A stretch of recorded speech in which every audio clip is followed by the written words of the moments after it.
privilege of going first.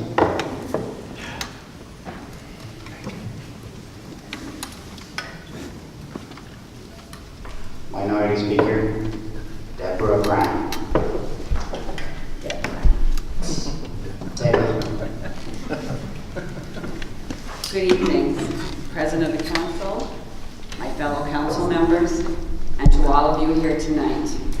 I want to thank you again for this opportunity to update the visions, issues, and pressing matters we face in the city of Kingston. After many long and late nights of coming up with a workable budget for the city, the Common Council passed it in December.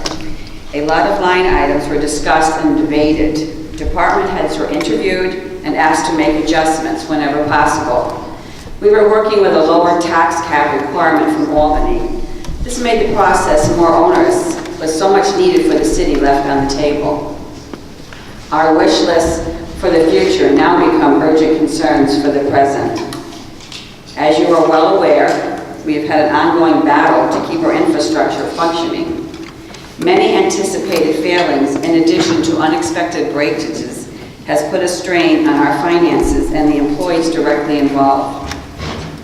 Last year, Kingston initiated an asset management as a tool to keep us informed and to draw attention to the life cycle of any given property and infrastructure in the city. A thorough analysis was done on all departments in the way of inventory, needs and wants of infrastructure matters. Priorities were identified. Infrastructure continues to be one of our main focuses. We cannot let the past negligence be our future. We are striving to be proactive rather than active. This brings me to the subject of the sales tax revenue for the city of Kingston and the county's attempt to usurp our portion.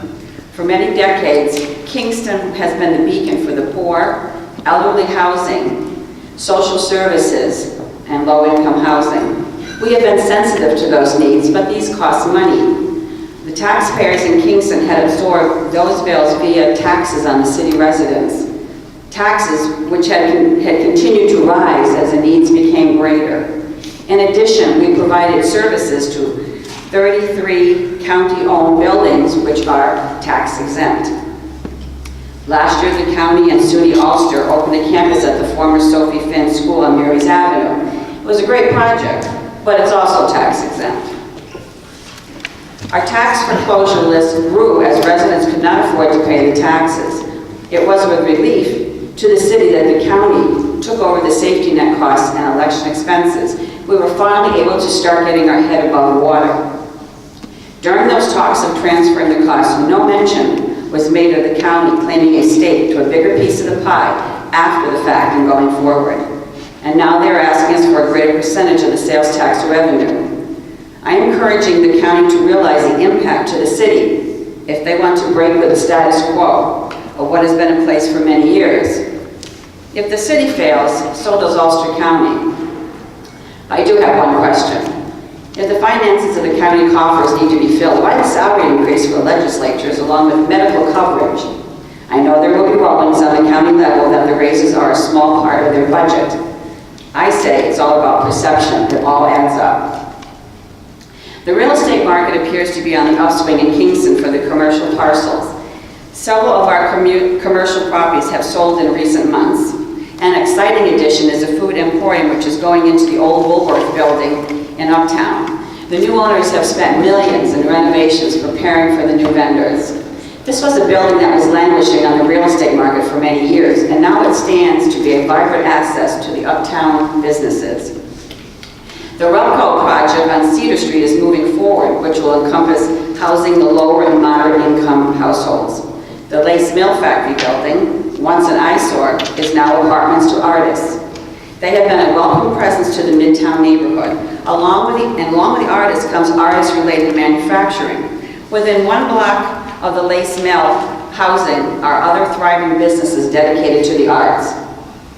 Last year, I and several other council members took a tour of these facilities. I was totally amazed at the industry and how many people they employ.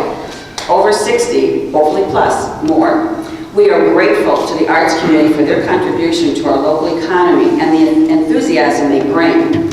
Another business interested in Midtown Kingston is an indoor shooting range. Currently, it is an empty building.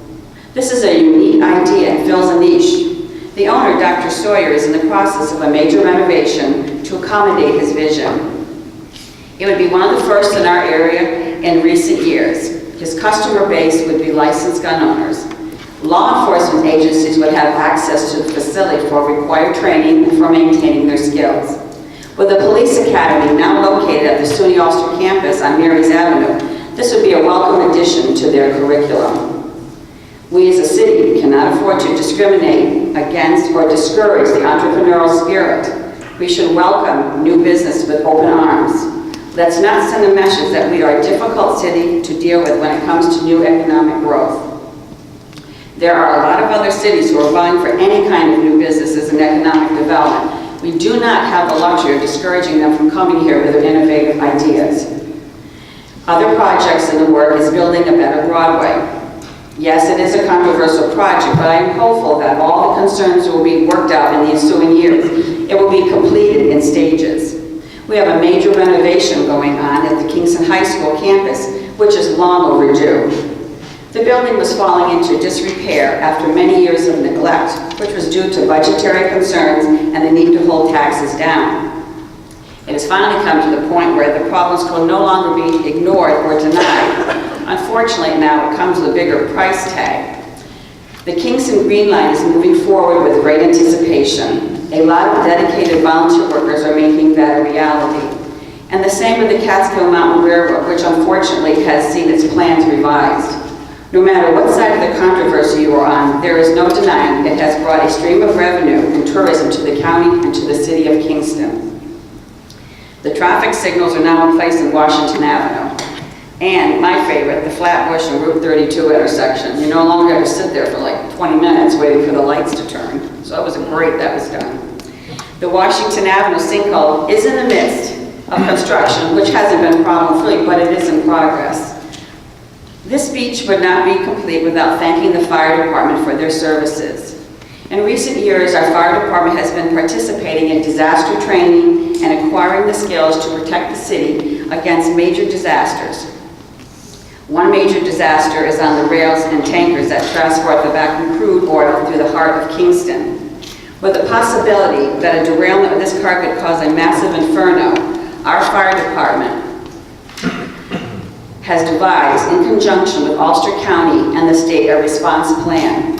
In the past 2 years, our Kingston Fire Department has spent over 1,000 hours training for hazardous material emergencies.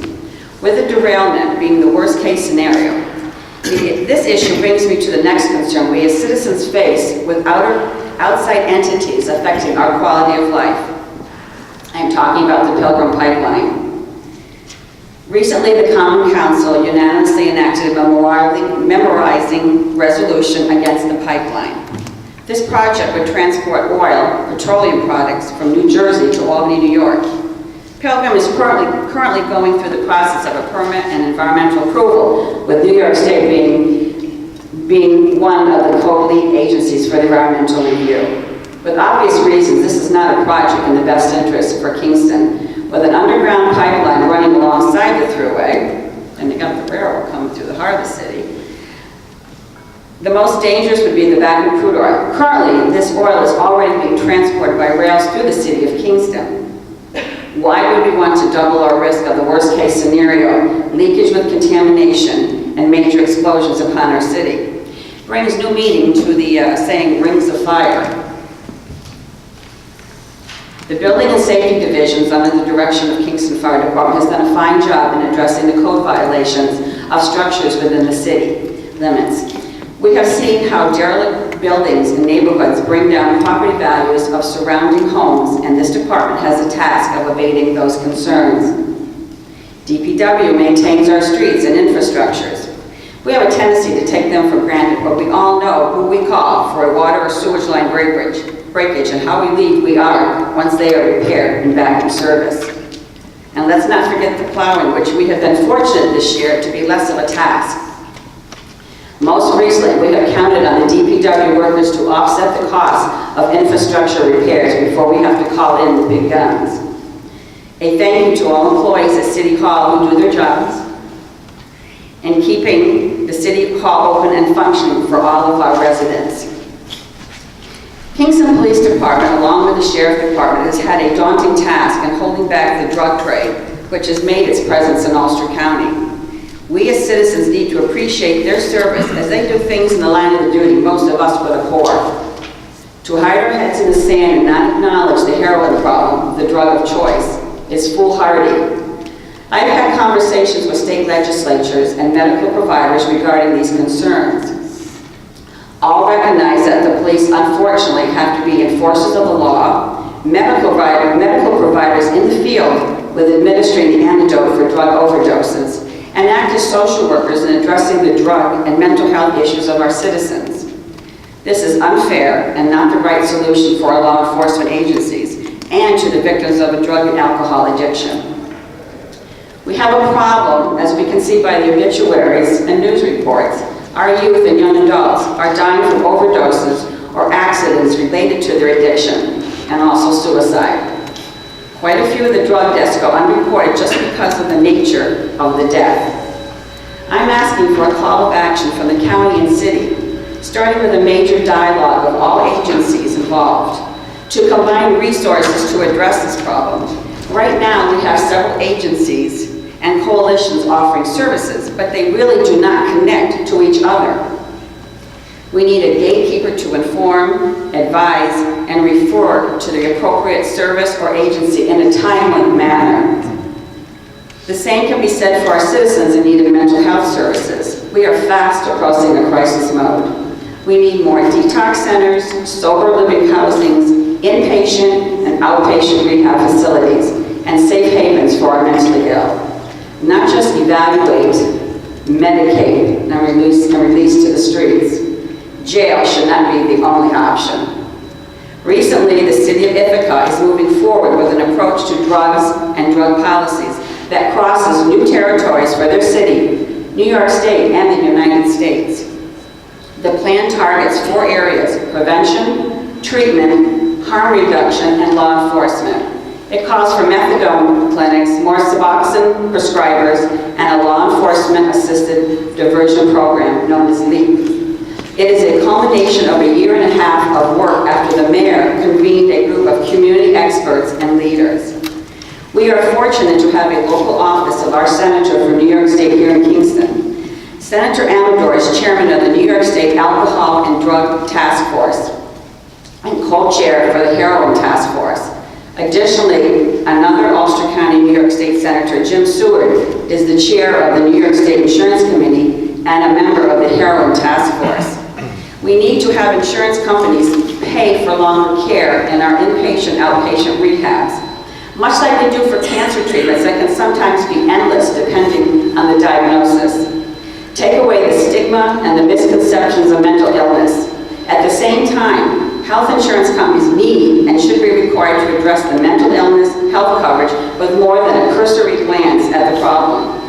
These are issues which in some cases causes the drug and alcohol addiction due to self-medication.